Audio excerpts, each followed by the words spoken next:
baie dankie vir hierdie voorreg om vanmôre net so te kan stil word in u teenwoordigheid.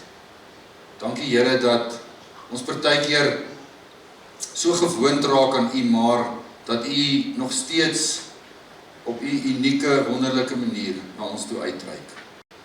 Partykeer Here, maak ons die hart so seer.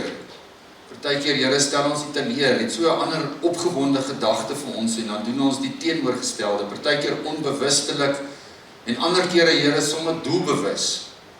Weet ons wat ons moet doen en dan kies ons om iets anders te doen, ongehoorsaam te wees. Here, sommer dankie dat u liefde en u genade nie goedkoop is nie. Dat ons vanmôre opnuut besef wat 'n voorreg is dit om hier in u teenwoordigheid te mag wees. Jesus het gesterwe aan die kruis, het met die lewe betaal, sodat ons vandag hier kan wees. Here, as gevolg van u prys wat u betaal het, kan ons vandag in 'n verhouding met Vader staan en kan ons vandag sommer net sê, dankie Vader. So vanmôre sommer net vir u kom sê, askies en ons is jammer. Ook oor dit wat ons in hierdie week gedoen het, bewustelik en onbewustelik. Here, wat vir u hartseer maak. Dankie dat u ons nie weggejaag en afskryf nie. Maar dis dit, Here, wat skeiding bring tussen ons en u. Dis dit wat hierdie intieme verhouding wat ons met u kan hê, wat dit kom steel en beroof. En daarom wil ons so in die begin van hierdie diens vanmôre kom sê, Here, deurgrond ons harte. En kom wys ons nou, Heilige Gees, as daar iets is wat ons vanmôre ook so in die begin van alles met u kan regmaak. As daar iets nou in jou gedagtes opkom en die Heilige Gees herinner jou daaraan, dan wil ek sommer vir jou ook aan die skrif herinner wat sê, as jy jou sondes bely, dan is Jesus, Vader, Seun, Heilige Gees getrou en regverdig. En dan vergewe hy jou sondes. Dan was hy jou skoon van hom. Dankie Here dat ons maar met alles na u toe kan kom. Dankie dat u ons binnekant en ons buitekant ken. Dat dit vir u so helder is, soos die helderste dag. Dankie vir die voorreg om saam te kan wees. Dankie Here vir bekende gesigte wat week na week getrou na u samekoms, na die kerk toe kom, na die gemeenskap van gelowiges toe. Dankie vir nuwe gesigte vanmôre. Dankie Here dat ons sommer net opgewonde kan wees oor die pad wat u met ons elkeen loop. Dankie dat ons in hierdie jaar geesvervuld saam in pas met u besig kan wees. Here, as ons nou gaan sing, dan wil ons dit ook vanmôre as 'n lofoffer vir u bring. Dankie dat ons, Heilige Gees, saam met u 'n bende kan stormloop en saam met u oor 'n muur kan spring. Dankie dat u ons lei. Dankie dat u vanmôre hier teenwoordig is. Daarom wil ons ook kom sê, kom ons Skepper Gees, kom vorm my vanmôre, kom werk met my vanmôre. Ek wil my wil, my denke, my gees wil ek vanmôre voor u kom neersit. Ek wil dit kom oopmaak vanmôre, sodat u ook daarin welkom kan wees. Amen. Ek groet jou vanmôre in die naam van ons Vader, en die Seun, en die Heilige Gees. Dis hy, as jy vanmôre al so eentjie beweeg het in die jaar, en die jaartema is maar alweer uit jou gedagtes uit, daar is ons jaartema, Basilea Spoortrappers, ons beweeg geesvervuld saam in pas in 2026, en ons is daarmee besig. Ons lees hier die hele jaar Handelinge. So ons gaan van Handelinge 1 tot Handelinge 28, gaan ons in hierdie jaar besig wees, en die tieners van graad 7 tot graad 10 gaan ook met Handelinge werk, en hulle doen nie noodwendig presies dit wat ons op 'n Sondagmôre hier doen nie, maar hulle is ook besig om in Handelinge te werk. So ons nooi jou sommer uit om met jou kinders na die tyd daaroor 'n bietjie te gesels. Selfs sommer 'n bietjie oor dit wat hier gebeur het. Julle ouens wat tieners het, dankie vir julle tieners wat hier is. Dankie dat julle ouers julle kinders bring, want nie almal van hulle kan hier kom op hulle eie nie. So as jy hom bring en haar bring, dankie vir dit. Ons waardeer jou. Kom ons maak ons Bybels oop by Handelinge 2. Handelinge 2 vers 1. Handelinge 2 vers 1. En dis altyd goed, ons vertoon dit vir julle op die borde, ons probeer julle ook help om daar te kyk, maar is altyd goed om 'n Bybel te hê. As jy 'n aanlyn Bybel het, is dit alright. Daar's niks fout met 'n aanlyn Bybel, jy kan net nie altyd met 'n pen daarop skryf nie. Is altyd dalk goed om iewerster in jou gereedskapkas 'n papierbybel te hê. Dit is altyd lekker om in jou papierbybel op besig te wees, aantekeninge te maak. Handelinge 2, ons lees daarvan vers 1 af. Toe die dag van die Pinksterfees aanbreek, was hulle almal op een plek bymekaar. Skielik was daar 'n geluid uit die hemel, soos van 'n geweldige stormwind, en dit het die hele vertrek gevul waar hulle gesit het. Hulle het iets soos vuur gesien, wat in tonge verdeel en op elke een van hulle gekom het. Almal is met die Heilige Gees vervul, en hulle het in ander tale begin praat, soos die Heilige Gees dit aan hulle gegee het, om onder sy leiding te doen. Daar het godsdienstige Jode uit al die nasies onder die son in Jerusalem gewoon. Toe die mense die geluid hoor, het 'n groot skare saamgedrom. En omdat elkeen gehoor het hoe daar in sy eie taal gepraat word, het hulle nie geweet hoe hulle dit het nie. Verras en verbaas sê hulle toe, die mense wat daar praat, is tog almal Galileërs. Hoe hoor elkeen van ons dan sy eie moedertaal? Perse, Mesopotamië, Judea, Kappadosie, Pontus en die provinsie Asië, Frigië en Pamfilië, Egipte en dele van Libië en Cyrene en mense uit Rome. Daar was Jode sowel as heidene wat die Joodse geloof aangeneem het. Kretensers, Arabiere. Ons hoor hulle in ons eie tale praat oor die groot dinge wat God gedoen het. Hulle was almal verbaas. Hulle was uit die veld geslaan. Party het vir mekaar gevra, wat kan dit tog beteken? Maar party het gespot en gesê, hulle is dronk, hulle het te veel soetwyn in. So ons hou dit net by daai skrifgedeelte. Ons gaan 'n bietjie oor daai gedeelte dink. Ons gaan net my skyfspele op die bord sit en dan herinner ek julle sommer net aan hierdie tyd waarmee ons besig is. Kyk sommer gou saam na daai eerste kort videoetjie, net om jou half in hierdie stemming van Handelinge te kry en om sommer net saam met jou te reis. En dan gaan ons 'n paar gedagtes deel rondom hierdie skrifgedeelte.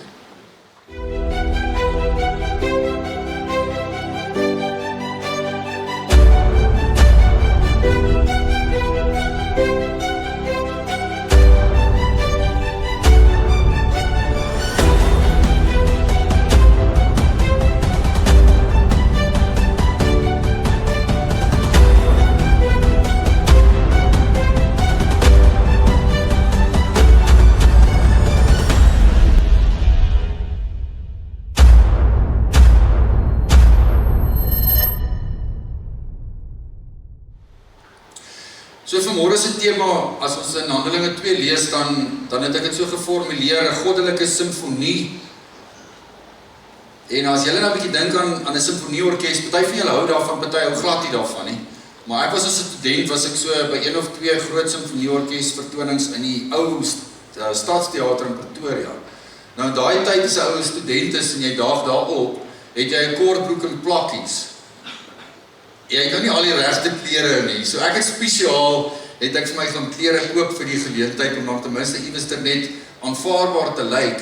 En toe stap ek nou daarin en gaan sit daar, en ek het nie idee hoe werk het nie. Ek hou so 'n bietjie van klassieke musiek, maar nog lewendig nooit in my lewe beleef. En ek gaan sit toe daar en ewe skielik verskyn hierdie hele span ouens, elkeen met sy instrument, en elkeen gaan sit op 'n stoel. En ek sien daar voor is so 'n stoeltjie oop. En na rukkie, toe almal nou hulle sit gekry het, toe kom daar iemand in met 'n viool. En die persoon gaan staan toe daar, en terwyl ons nou almal daar sit en almal daar sit, stem hy sy viool in. Speel hy nou daar, so op sy eie, totdat hy nou tevrede is en voel sy viool is nou reg. En toe begin almal so stelselmatig instem op hierdie klank wat hulle nou gehoor het. En so het hulle nou al die verskillende instrumente bymekaar gekom, totdat die ouens tevrede was, en toe gebeur daar 'n wonderlike ding. Toe vind daar 'n simfonie van al hierdie verskillende instrumente plaas. En dan kry jy ou hoendervleis. Dan besef 'n ou, wat 'n wonder is dit om al hierdie goeders bymekaar te kry, wat 'n kuns is dit nie om hierdie goed te skryf nie, en dit so bymekaar te kry op die einde van die dag. Elke instrument kom tot sy reg, en so vorm hulle saam 'n simfonie, 'n samevoeging van 'n klomp goeders. Handelinge 2 is so 'n goddelike simfonie wat plaasgevind het. Handelinge 2 is in 'n mate, op 'n manier die geboorte van die kerk. Hier, as ons lees in vers 4, almal wat daar was, is met die Heilige Gees vervul. Gebore, word daar iets gebore. Kom daar 'n nuwe era in werking. Nou ek wil julle net so 'n bietjie terugvat, as julle onthou, toe Jesus opgevaar het hemel toe, daar aan die einde van Lukas, toe sê hy vir sy disippels, julle moet terug gaan Jerusalem toe, en gaan wag nou. Ek gaan iemand op my plek stuur, die Heilige Gees weet ons vandag, wat by julle gaan wees, God met julle gaan wees. En dan skryf die woord van die Here, het hulle teruggegaan Jerusalem toe, en was hulle in die boventrek, en ons het laas Sondag 'n bietjie daarby stil gestaan, so om en by 120 van hulle. Hulle het ook die nuwe apostel verkies, Matthias, en nou hier is hulle steeds besig om te wag vir hierdie belofte van die Here om waar te word. Nou ek wil vanmôre eintlik so 'n bietjie ou nuus in 'n nuwe koerant met jou deel. Vir baie van ons is ons bewus van die uitstorting van die Heilige Gees, en ons weet wat dit is, en ons het dit al 'n klomp keer gehoor, en ons gaan hierdie jaar in Pinkstertyd vir 6 geleenthede, gaan ons baie spesifiek rondom die Heilige Gees fokus, baie tyd aan die Heilige Gees as persoon en sy werking spandeer. So ek wil nou al vir jou vra, maak asseblief 'n aantekening, moenie al jou wegbreuke reël in daardie tydperk hier laat Mei maand nie. Woon dit by, want daar gaan ons baie tyd spandeer aan die persoon en die werking van die Heilige Gees. Vandag wil ek vir jou so 'n bietjie agtergrond gee. Ek wil vir jou help om te verstaan hoe hierdie simfonie op hierdie Pinksterdag bymekaar gekom het, en eintlik hoe wonderlik is God se woord. En hoe wonderlik is die pad wat God met die mensdom van die Ou Testament, van die eerste beloftes afgeloop het, tot en met die vervulling daarvan. Nou as ons kyk, dan sien ons, God werk met 'n wiskunde van wag. Maar dis nie 'n wiskunde waarvan ons hou nie. Ons hou van 'n wiskunde van werk en van wandel en van hardloop. Nou God se wiskunde werk so. Ek wil jou graag terugvat. As jy kan onthou, het Jesus as 'n baba in die wêreld gekom, hy's gebore, hy het sy aardse bediening gehad van 30 jaar, van 3 jaar, en toe is hy op spesifiek, luister mooi, detail, simfonie, elke instrument is daar, elke dingetjie gebeur presies met 'n doel. Op Paasfees, toe almal in die stad Jerusalem was, word Jesus gekruisig. En die Paaslam sou die Vrydag 3 uur, die 9de uur op die Joodse horlosie geslag geword het. En presies op daardie tyd, op 3 uur, blaas Jesus sy laaste asem uit, en word hy eintlik daardie Paaslam wat geslag word, geestelik vir die wêreld. En verander alles. Op Paasfees het die Jode herinner aan hulle bevryding uit Egipte, uit die land van slawerny uit die slawerny van Egipte. Op daai spesifieke feesdag, op daai spesifieke oomblik, sterf die lam met 'n hoofletter, Jesus, en kom bevry hy nie die mens van Egipte nie, maar van die slawerny van sonde. En dan is hy dood. En ek het vir die kinders gister gesê, hy was morsdood gewees. Daar was nie 'n skyndood gewees nie, hy was 'n flatline op 'n EKG masjien. Hy was dood gewees vir 3 dae. En dan, as hy daai Sondagmôre wakker word, dan word hy wakker ook op 'n spesifieke tipe feesdag wat die Jode goed geken het. Dit was die fees na Paasfees van die eerste oes. Hulle het hoofsaaklik 2 goed geplant, gars en koring.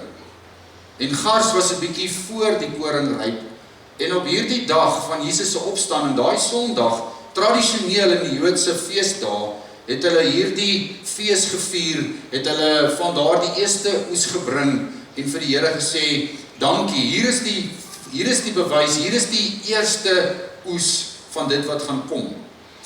En dit is so simbolies, as ons die Nuwe Testament lees, dan sien ons dat Jesus op daardie dag opgestaan het uit die dood uit, en sê Paulus word hy die eersteling van wat?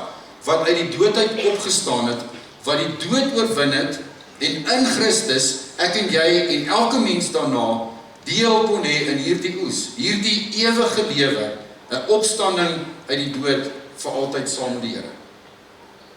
En dan lees ons laas keer in 'n week voor dit, skryf Lukas baie mooi, het hy vir 40 dae lank op aarde aktief gewerk met 'n doel. Hy was in daai 40 dae besig om aan die mense te verskyn en vir hulle te vertel en te wys dat hy fisies uit die dood uit opgestaan het. En dit is ook een van die groot aanklagte en groot uitdagings wat op die Christelike geloof deur die wêreld gevoer word, en dit is wat sê, hy het op 'n geestelike skynmanier, het hy dalk uit die dood uit opgestaan. Dit was nie 'n fisiese opwekking. Daar's ook 'n paar ander stories wat sê, man, sy disippels het hom gesteel. Hulle het sy liggaam gesteel. Maar hoe sou hulle dit kon regkry as dit so erg bewaak was? Daar was Romeinse soldate wat daai graf bewaak het. Hy was geseël gewees met die keiser se seël op. So dit was waarskynlik nie wat gebeur het nie. Daar's ook 'n ander storie wat sê misdadigers het eintlik hom kom beroof. Hulle het eintlik hom kom steel, en dan is dit snaaks om te dink dat sy klere daar gelos is, die doeke waarna hy toegedraai is, en dis eintlik die waardevolste besitting van 'n liggaam daar in 'n graf. So, die Bybel kom sê hy het fisies opgestaan. En in daardie tyd het hy vir mense kom wys, op 'n ander stadium aan 500 gelyk, sê Lukas, dat hy opgestaan het. Hy het vir die disippels gesê, kom vat aan my, dis ek. Hy het vir hulle kom wys dat hy opgestaan het vir 40 dae.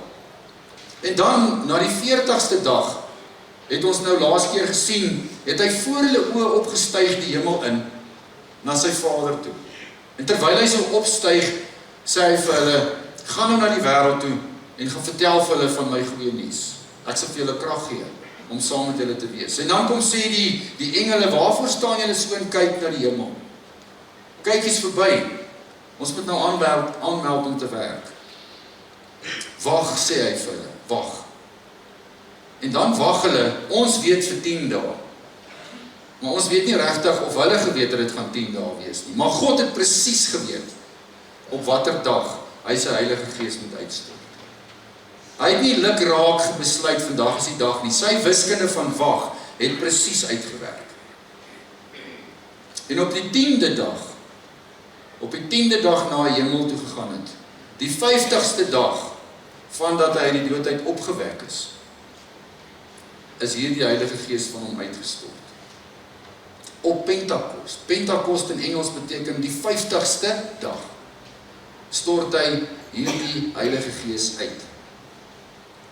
Nou kom sê hoofstuk 2 vers 1, op hierdie Pinksterdag, 50 dae nadat Jesus opgestaan het uit die dood uit, kom stort die Gees, God die Gees uit, en vervul hy hulle met hierdie Heilige Gees.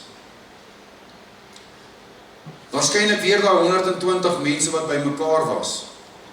As jy bietjie verder lees in die teks, dan was hierdie boorvertrek 'n plek waar 'n klomp mense was, maar waar daar ook 'n klomp mense naby genoeg aan daardie plek kon wees om te hoor en te sien wat daar gebeur het. Terwyl hulle so wag op Pinksterdag, gebeur daar 'n wonder. Nou is die vraag, hoekom stort God Jesus sy Heilige Gees uit op presies die 50ste dag nadat hy uit die dood uit opgestaan het? Hoekom vind die uitstorting van die Heilige Gees op die Pinksterfees van die Joodse kalender plaas?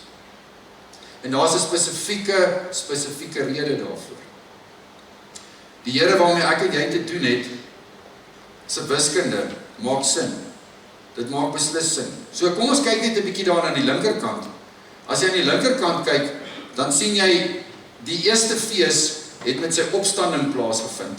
En dit was die fees gewees van die eerste oes van die gars.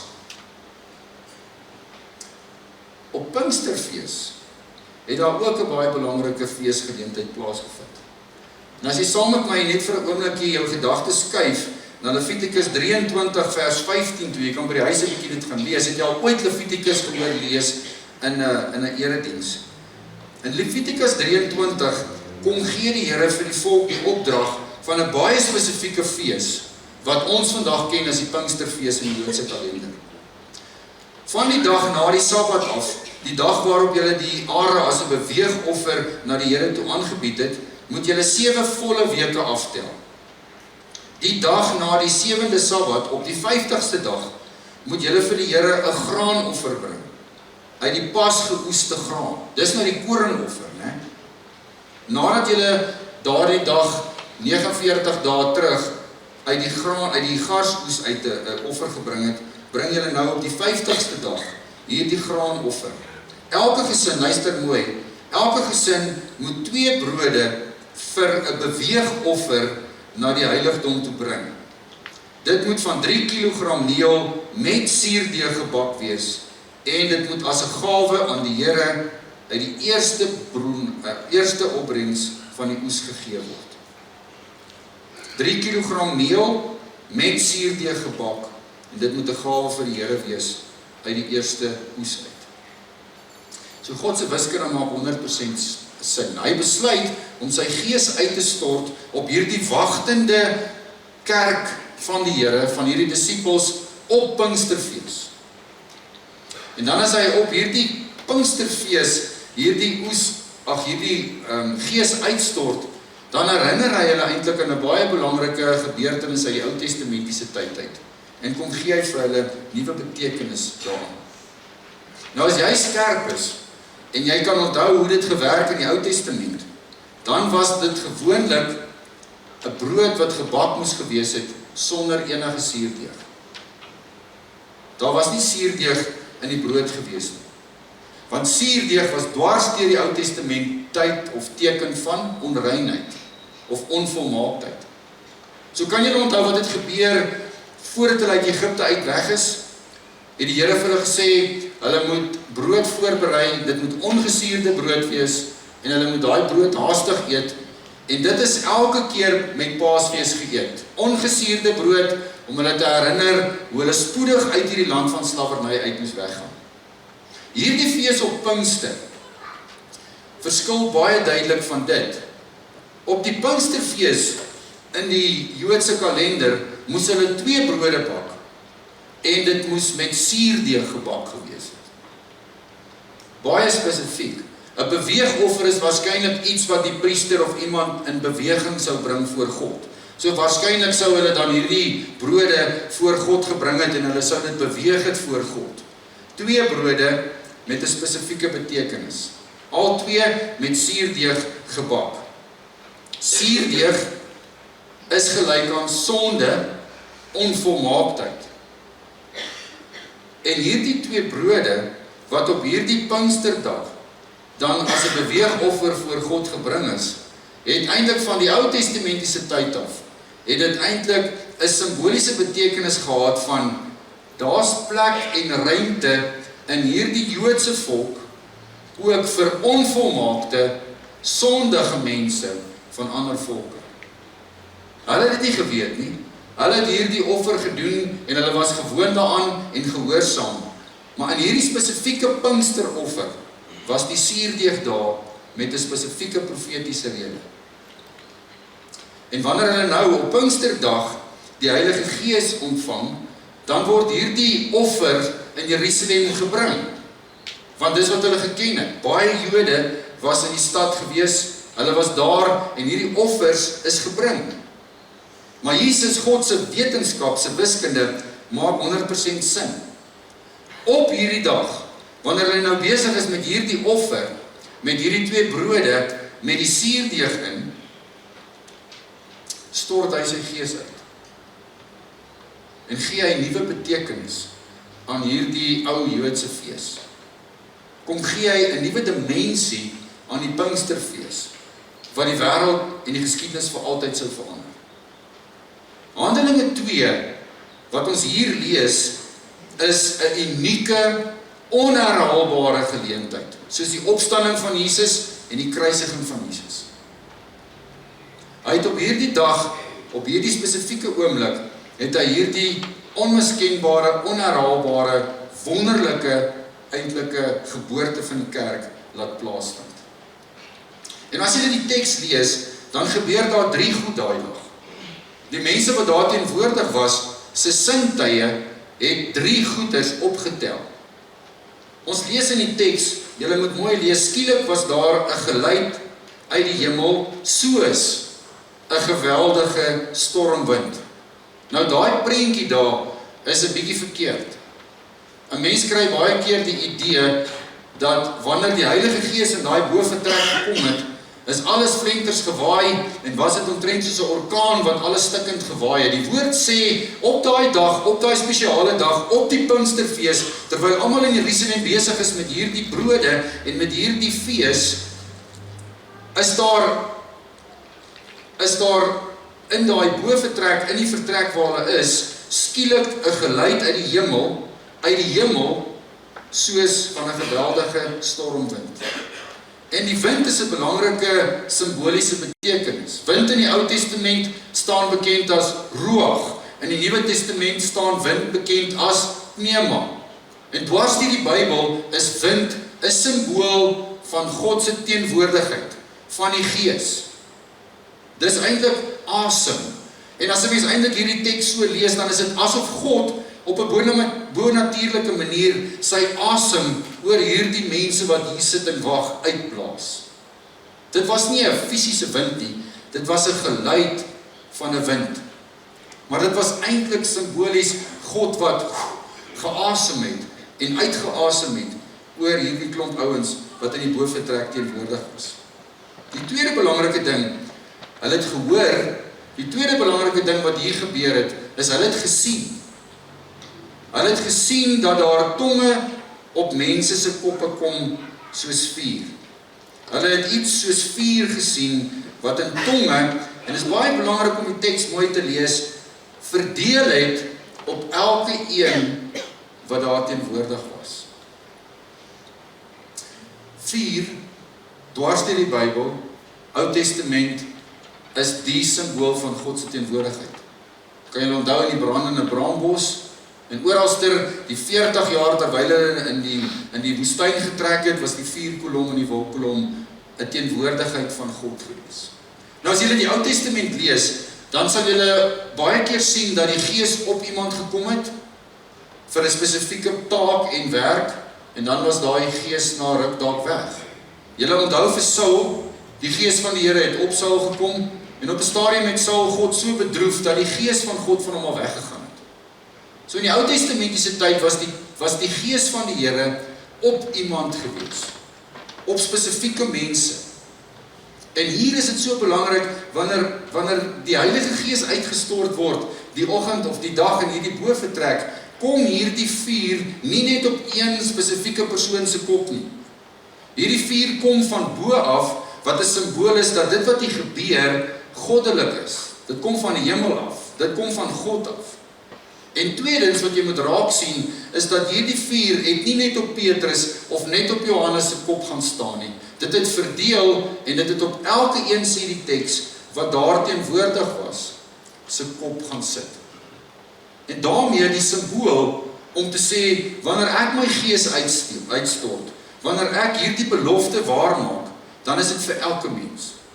Dan is dit vir elke mens. So daarom kan jy vanmôre hierdie spronge begin maak terwyl jy na hierdie woord luister en kom sê die Here vanmôre vir jou, my Gees, en dit waaroor dit hier gaan, is ook vir jou. Dis nie net vir 'n sekere paar heilige uitgesoekte mense iewester in God se koninkryk. Verdeel op elke een se kop. Dis nie net meer die tempel waar God in teenwoordig is nie. Dis nie net meer die hoëpriester of uitgesoekte mense nie. Jy is nou God se tempel, sê die Nuwe Testament, waarin die Heilige Gees kom woon. So dis die tweede belangrike waarneming wat hulle hier maak. Hulle hoor die wind, Hulle sien die vuur. En dan die derde belangrike ding wat hier gebeur, toe hierdie gees van God op hulle gekom het en hulle is vervul met die gees, het hulle in ander tale begin praat. Nou in die Grieks is dit 'n woord wat ek en jy moet raak lees. Die Griekse teks hier praat van ander tale. As jy 1 Korintiërs 12 tot 14 lees, is die Griekse woord wat daar gebruik word as 'n gawe wat God gee, saam met al die ander gawes, ongewone taal. So luister mooi wat hier gebeur het. Hier gebeur net so 'n wonderlike simboliese ding. God se simfonie is onbeskryflik. God se wiskunde maak sin. Hy vat die Pinksterfees, waaraan almal bekend was, en hy kom gee nuwe betekenis daaraan. Daardie brood met die suurdeeg, kom sê God, Handelinge 1 vers 8, julle sal my getuies wees, en julle sal hierdie goeie nuus nie net aan die Jode verkondig nie, maar julle sal dit versprei in Samaria, in Judea, en tot en met die uithoeke van die aarde. In my goeie nuus, sê die Here, in my brood is daar suurdeeg, is daar plek vir die onreines en die onvolmaaktes. My kerk, die ou volk Israel, word uitgebrei na die uitstorting van die Heilige Gees, deur elke stem en elke volk en elke taal en elke nasie. En dan kom hy hier, en dan doen hy hier 'n baie interessante ding. Hierdie ander taal waarin hulle begin praat, soos die Heilige Gees aan hulle dit gegee het, onder sy leiding, het vir hierdie mense wat daar teenwoordig was, half bietjie onkant gevang. Die mense wat daar teenwoordig was, het hierdie geluid gehoor, hierdie skare het saamgedrom, en omdat elkeen gehoor het, hoe daar in sy eie taal gepraat word, het hulle nie lekker mooi geweet wat hier aangaan. Hulle hoor elkeen van God se wonderwerke in hulle eie taal. En dan sê hulle, maar as hierdie ouens wat nou hierdie tale praat, wat ons verstaan, is hulle nie maar Galileërs nie. Nou in daai tyd, as jy 'n Galileër was, het jy op 'n sekere manier gepraat. Hulle het jou uitgeken tussen 'n klomp mense. Ek weet nie of hulle binnensmonds geprewel het, en of hulle op 'n snaakse manier gepraat het, en of hulle woordeskat 'n bietjie anderster was nie, maar kan jy onthou, toe Petrus daar by die vuur gestaan het, en hy half weggekruip het een van daardie mense vir hom gevra, maar is jy nie 'n Galileër nie? Hoe het hy dit geweet? Hoe het hy dit gevra? Hy het gehoor hoe praat hy. So hulle het 'n unieke manier van praat gehad. Nie regtig 'n tipe manier wat mense beïndruk het nie. En nou hoor hierdie mense wat daar teenwoordig is, die goeie werke van God in hulle eie taal, wat hulle 100% kan verstaan, en hulle begin rondkyk en sê, maar dis Galileërs wat so praat. Dis ouens wat sukkel om ordentlik te praat, wat nou perfek in ons taal praat, oor die wonderdade van God. So hier gebeur 'n wonderwerk. Dit is God deur sy Gees, toe hulle vervul word met sy Gees, wat hulle hierdie gawe gee om in ander tale te praat.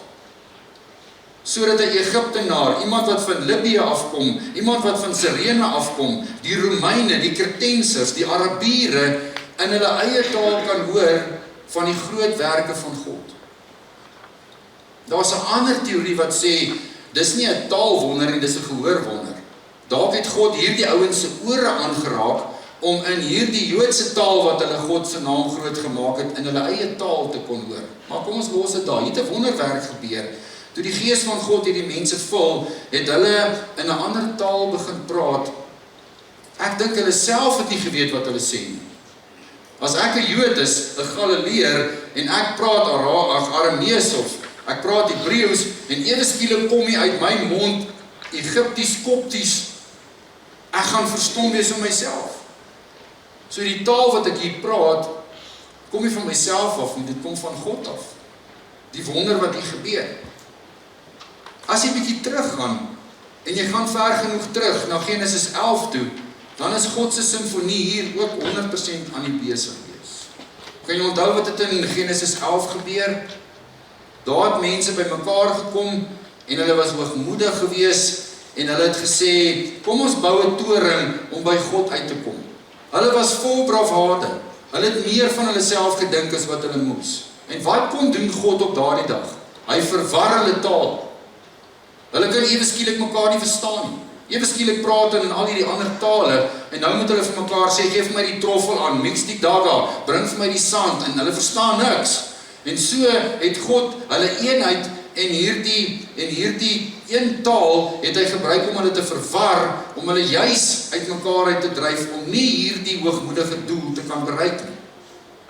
En dan as ons nou hier kyk, hier in hierdie stukkie, wanneer God hierdie wonderwerk laat gebeur, en hy nou sy Heilige Gees uitstort, gebeur eintlik die teenoorgestelde. Hy gee juis nou vir hulle verskillende tale, sodat hulle een doel kan nastreef. En dit is om oor sy groot wonderdade te kan praat. So in plaas van om hulle te verdeel en te verhinder, bekragtig hy hulle met tale, sodat hulle met almal kan gesels. En dis uniek, as 'n mens hierdie skrifgedeelte mooi lees, dan kom 'n mens ook agter dat God nie ewe skielik van almal verwag om dieselfde taal te praat. Hierdie volke bly unieke volke. Hulle bly unieke kulture. Maar God praat en stuur mense in hulle eie taal om oor sy goeie wondere en sy groot werke te praat. En so gee hy eenheid, maar diversiteit. En daarom hoef ons nooit almal presies een te wees nie. En daarom sal hierdie aardbol ook nooit, terwyl ons hier bestaan, net een taal praat. Die mense en kulture bly uniek, en daarom stuur God ons vandag as ons wêreldsending doen, en ons is besig met uitreike, en wat dit ook al mag wees, na die mense van die wêreld. So hier gebeur hierdie wonder, waar daar verdeeldheid in die Ou Testament by Babel was, kom sê God, gee ek juis vir julle verskeidenheid, sodat julle die wêreld kan gaan bereik. Hoor julle hierdie simfonie van God, hoe hy dit wat in die Ou Testament gebeur, wat hy deur al die jare en deur al dit wat toegelaat is, by mekaar bring, en hier in die geboorte van die kerk, doen hy iets wonderliks en unieks. Hierdie doel van hierdie taal, vertikaal, dit was nie noodwendig horisontaal, Handelinge 2 vers 11, om oor die groot dade van God te praat. Ons sal 'n bietjie later op 'n ander dag, sal ons gesels oor Handelinge 1 Korintiërs 12, 13, 14. Wanneer Paulus daaroor skryf. Hier gebeur nog 'n ding tussen die lyne. Wanneer hy hierdie wonder laat gebeur op hierdie wonderlike dag, op Pinksterdag, vat hy die mense weer terug, 'n klompie jare. Die gebruik het ontstaan ook dat die Jode op hulle Pinksterfees die dag gevier het, toe die Here van Sinaï af vir hulle die wet gegee het. So as jy 'n bietjie teruggaan in die geskiedenis, dan onthou jy die gebeure wat op Sinaï plaasgevind het. Moses is weg, Moses is op na die berg toe, en daar is hy met God teenwoordig, en hy wag vir God se wet, dit wat God vir hom deel, dit wat hy met die volk moet gaan deel. Hy bly lank weg, en wat gebeur hieronder?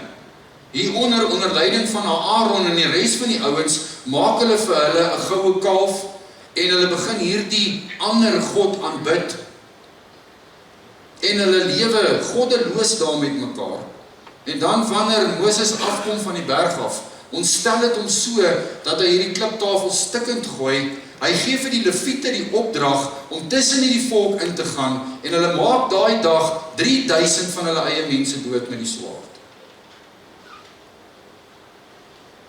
Daai dag, toe die wet gegee is, het die wet eintlik letterlik doodgemaak. Die wet het eintlik 3000 mense doodgemaak. En so kom sê Paulus dwars deur sy geskrifte, het die wet op die einde van die dag en die navolging van die wet het doodgebring. 3000 mense gaan onder die oordeel van God daardie dag dood, omdat hulle 'n afgod aanbid het. En dan hier in Jerusalem, hier in Sion, hier in Jerusalem, met die uitstorting van die Heilige Gees, gebeur 'n wonderlike ander kant van die munt. As jy so bladsy verder lees, ons gaan volgende Sondag daarby stil staan, preek Petrus, nadat die Heilige Gees uitgestort is, nadat die Gees ontvang is, en hulle gevul is met die Gees, en wat sê die teks? 3000 mense kom op daardie dag tot geloof. En is dit nie wonderlik om dit sommer net te besef vanmôre en te sien, maar in die Ou Testament, daar die dag toe die wet uitgedeel is, sterf 3000 mense, omdat hulle so bandeloos en roekeloos geleef het en hulle rug teenoor God gedraai het. Hier op Pinksterdag stort hy sy gees uit, sy genade, God met die mens. Petrus preek, 3000 mense kom tot inkeer, word gedoop en word gered. En as ek en jy vandag hierdie teksgedeelte lees, dan sien ons aan die einde, het dit wat hier gebeur het 'n reaksie by die skare uitgelok. Die mense wat daar was vir die fees, vir die Pinksterfees, het gehoor en gesien wat hier aan die gang is. En daar was 2 groepe mense. Op hierdie vervulling van die Heilige Gees het een groep verbaas uit die veld uitgeslaan gereageer met die woorde, wat kan dit beteken? Hier's iets nuuts. Ons is nuuskierig. Ons wil meer hiervan leer. Ons wonder waaroor gaan dit hier. Aan die ander kant was daar die spotters gewees. Die groepie ouens wat gesê het, hierdie ouens het te veel soet wyn gedrink. Hulle is onder die invloed van wyn. En as ons hierdie teksgedeelte vanmôre so lees, en ek bring al hierdie goed bymekaar, en ons eindig vanmôre met hierdie bekende uitstorting van die Heilige Gees, ons gaan later stilstaan by die vervulling van die Gees, en al daardie belangrike goedes rondom die Heilige Gees, herinner ek jy sommer net vanmôre aan hierdie wonderlike God waarmee ek en jy te doen het. Hierdie presiese God waarmee ek en jy te doen het. Wat in die Ou Testament 'n klomp feeste ingestel het, en hulle het dit vir jare gedoen, en dit was betekenisvol, en dit het hulle herinner aan iets vir die hier en nou. Maar saam met dit was God ook besig om hulle heen te wys en vorentoe te wys na iets wat ingrypend sou plaasvind. En kom gee hy nuwe betekenis op hierdie dag aan 'n ou fees. Aan 'n fees waar hulle kom sê het, dankie vir die oes, en ons gee dit vir u. Waar hy kom sê, in my huis is daar plek vir almal. Wanneer julle die krag ontvang en julle die wêreld binne gaan, is dit nie net vir die Jood nie, maar vir die Griek, vir die Egiptenaar, vir die Arabier, vir die Afrikaner, vir die Engelsman, vir die Sotho, die Zulu, die Xhosa, die Hindu, vir elke mens op hierdie aarde. Die wonder van hierdie gawe wat die Here vir ons kom gee. En ek wil sommer vanmôre vir jou vir 'n oombliekie kans gee om net half dit te vat en net te besef, maar hierdie God en dit wat hier gebeur het, is ook van my waar. Is ook van my waar.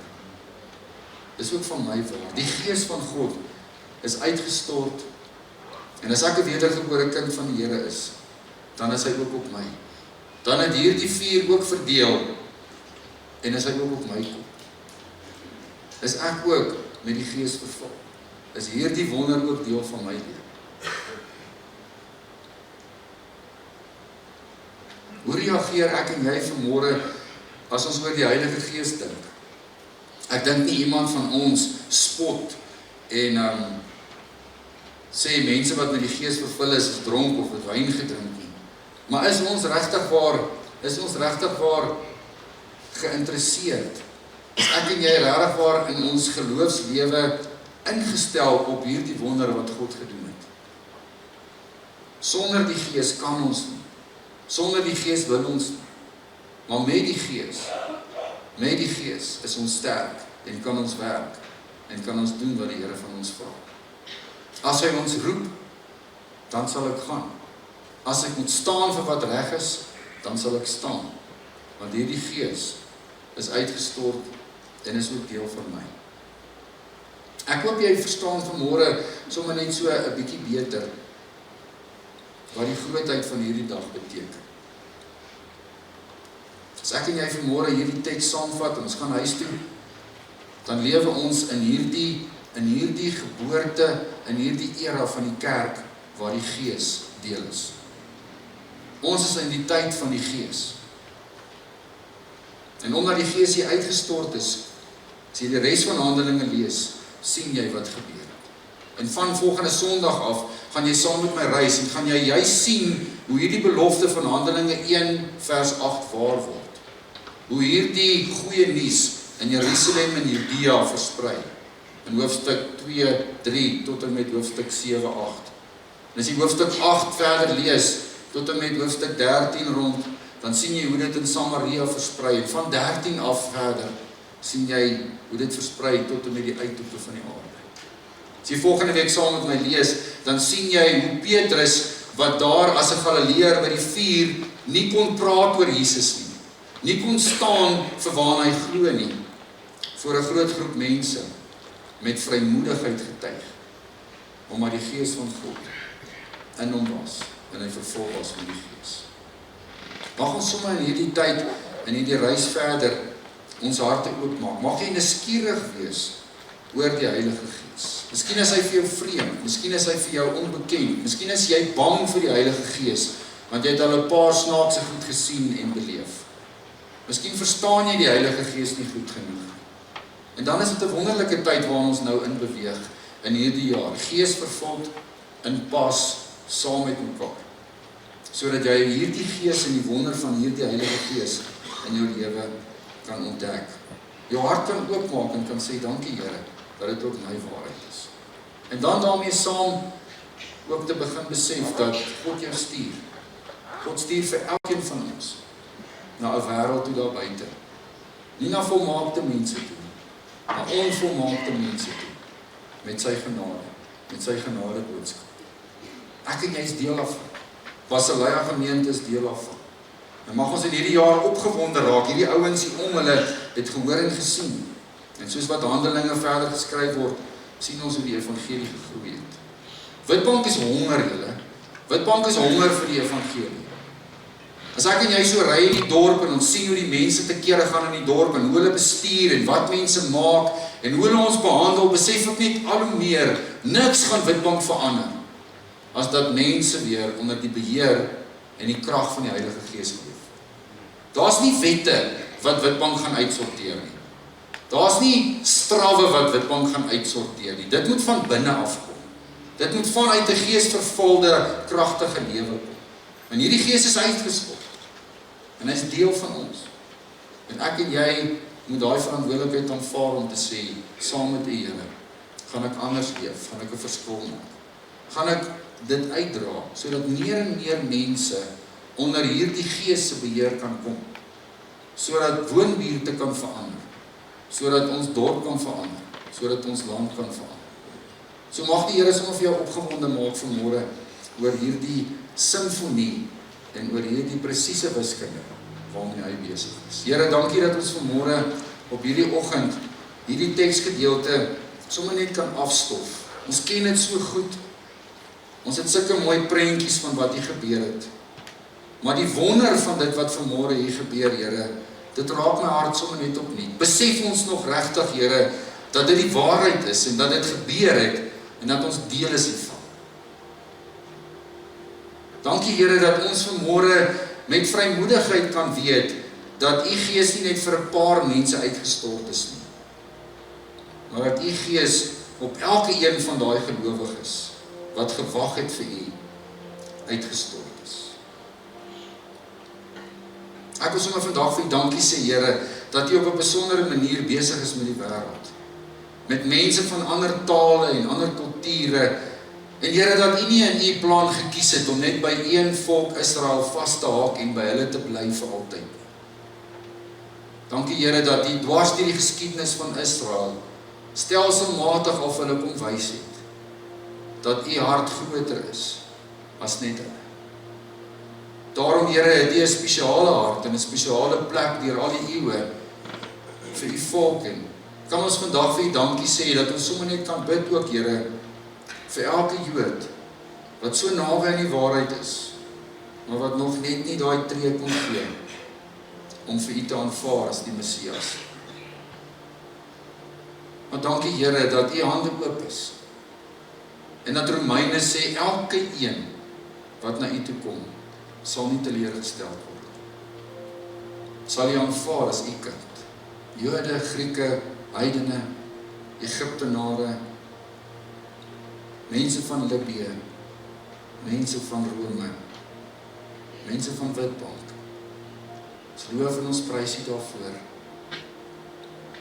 Dankie Here, dat ons vanmôre as 'n gemeente sommer net opnuut vir U kan kom sê, Heilige Gees, ons wil graag meer van U leer.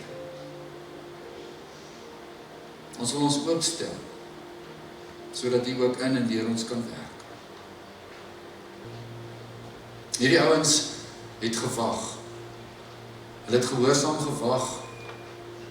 Hulle het 'n verwagting gehad. En as jy nie 'n verwagting het, dat die Heilige Gees ook in hierdie jaar vir jou meer gaan word, as net woorde in die Bybel nie, dan gaan jy mis. Ek bid vanmôre, Heilige Gees, dat U vir ons ook 'n honger en 'n dors in ons harte sal koester, sal opwek, sal aanvuur.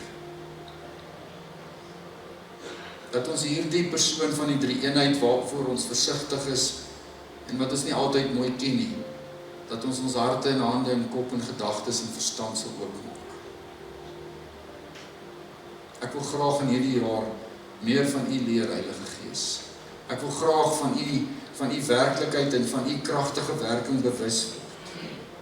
Ek wil graag gebruik word deur U in hierdie jaar. Ek wil voel en ervaar wat gebeur en hoe is dit wanneer U, Here, in my is en my vul met krag en ek, Here, in U diens iewers iets gaan doen. Ek wil sommer vanmôre die vrese en dit wat ons al gesien en beleef het, wat ons versigtig maak en bang maak vir die Heilige Gees, wil ons vanmôre in die naam van Jesus, Here, kom vasbind. Ons wil vanmôre kom sê, Here, sal U ons bevry van dit? Sal U ons help, Here, om nie te dink? Help ons, Here, dat dit nie ons sal steel en beroof van die volheid wat U vir ons in gedagte het. Dankie, Here, dat U gewone mense soos ons, elkeen van ons, met U krag en U Gees vul, en dan buitengewone dinge deur ons gaan doen en wil doen. Hier is ons Here, ons wil.